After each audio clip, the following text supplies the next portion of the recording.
Hi friends, எல்லாருக்கும் வணக்கம். Advance happy Krishna Jayanthi. இந்த வாரம் ஃபுல்லா கிருஷ்ண ஜெயந்தி ஸ்பெஷல் வீடியோ போட்டுட்டு இருக்கோம். இன்னைக்கு எல்லாருக்கும் பிடிச்ச கிறிஸ்பியான உப்பு சீடை பண்ண போறோம்.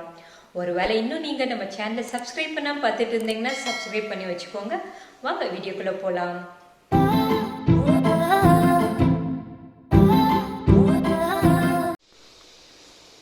அடுப்பில் ஒரு பேன் வச்சிடலாம். பேன் நல்லா காஞ்சதுக்கு அப்புறமா 3 டேபிள் ஸ்பூன் உளுந்து எடுத்து வச்சுருக்கேன். அதை போட்டு பொன்னிறமாக வர வரைக்கும் நல்லா வறுத்துடலாம். உளுந்தை நல்லா பொன்னிறமாக வறுத்தாச்சு. இதை ஒரு பிளேட்டில் ட்ரான்ஸ்ஃபர் பண்ணி நல்லா ஆற வச்சிடலாம். அடுத்து ஒரு உலக்கு பச்சரிசி மாவு எடுத்துருக்கேன். அதை சேர்த்துட்டு அடுப்பை சிம்மில் வச்சு 5 நிமிஷம் வறுத்துடலாம். நான் பச்சரிசி மாவு கடையில் வாங்கியிருக்கேன். நீங்கள் உங்கள்கிட்ட வீட்டில் அரைச்ச மாவு இருந்துச்சுன்னா அதையும் யூஸ் பண்ணிக்கலாம்.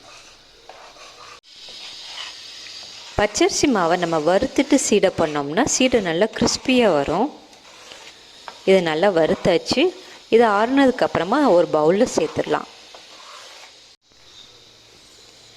நம்ம வறுத்து ஆற வச்சுருக்க உளுந்தம்பருப்பை மிக்ஸி ஜாரில் போட்டு நல்லா ஃபைன் பவுடரை அரைச்சிடலாம்.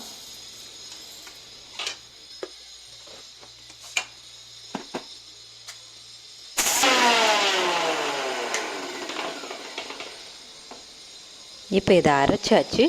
இந்த கன்சிஸ்டன்சிக்கு நல்லா பவுடரை அரைச்சி வச்சுக்கோங்க.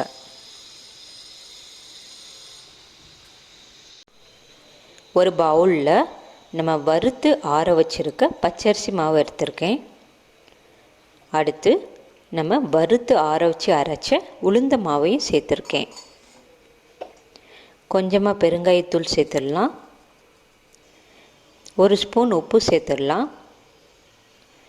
1/2 ஸ்பூன் சில்லி பவுடர் சேர்த்துடலாம்.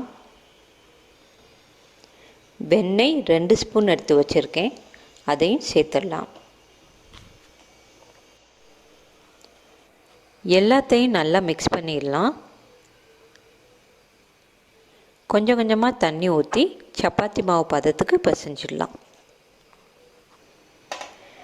மாவை சாஃப்டாக நல்லா பிசைஞ்சு வச்சாச்சு.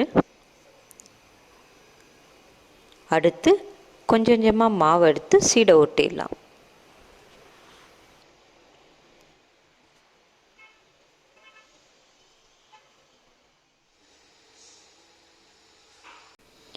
அடுத்து அடுப்பில் ஒரு கடாய் வச்சு எண்ணெய் ஊற்றி எண்ணெயை நல்லா காய வச்சிடலாம். எண்ணெய் காஞ்ச மாதிரி தெரியுது. வாங்க டெஸ்ட் பண்ணி பார்த்துடலாம். ஒரு சின்ன சீடை எடுத்து எண்ணெயில் போட்டு பார்க்கலாம். பாருங்கள், நல்லா பபுள்ஸாக வருது. எண்ணெய் நல்லா காஞ்சிருச்சு. இந்த ஸ்டேஜில் நம்ம உருட்டி வச்சுருக்க எல்லா சீடையும் எண்ணெயில் சேர்த்துடலாம்.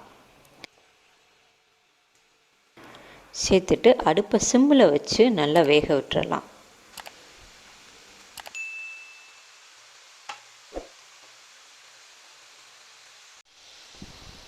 சீடையை போட்டோடனே கிளறக்கூடாது. கொஞ்சம் வெந்ததுக்கப்புறமா கிளறி விடுங்க. அப்போ தான் எல்லா பக்கமும் ஒத்தாப்பில் வேகும். சீடையை எண்ணெயில் போடுறப்ப எண்ணெய் மலமலன்னு நல்லா கொதிக்கும். சீடை வெந்ததுக்கப்புறம் பார்த்தோம்னா எண்ணெய் கொதி பாதி அடங்கிடும். பாருங்கள், சீடை எல்லாம் நல்லா கிறிஸ்பியாக வெந்துடுச்சு. இந்த ஸ்டேஜில் நம்ம அடுப்பை ஆஃப் பண்ணிவிட்டு சீடையை ஒரு பிளேட்டில் ட்ரான்ஸ்ஃபர் பண்ணிடலாம்.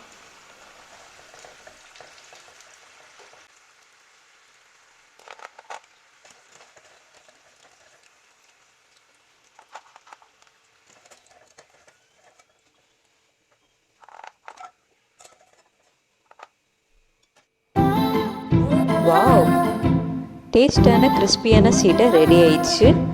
நீங்களும் இந்த கிருஷ்ண ஜெயந்திக்கு டேஸ்டான கிறிஸ்பியான சீடை செஞ்சு உங்கள் வீட்டில் உள்ளவங்கள அசத்துங்க. உங்கள் எக்ஸ்பீரியன்ஸை கமெண்ட்டில் சொல்லுங்கள். Happy Krishna Jayanthi. Thanks for வாட்சிங்.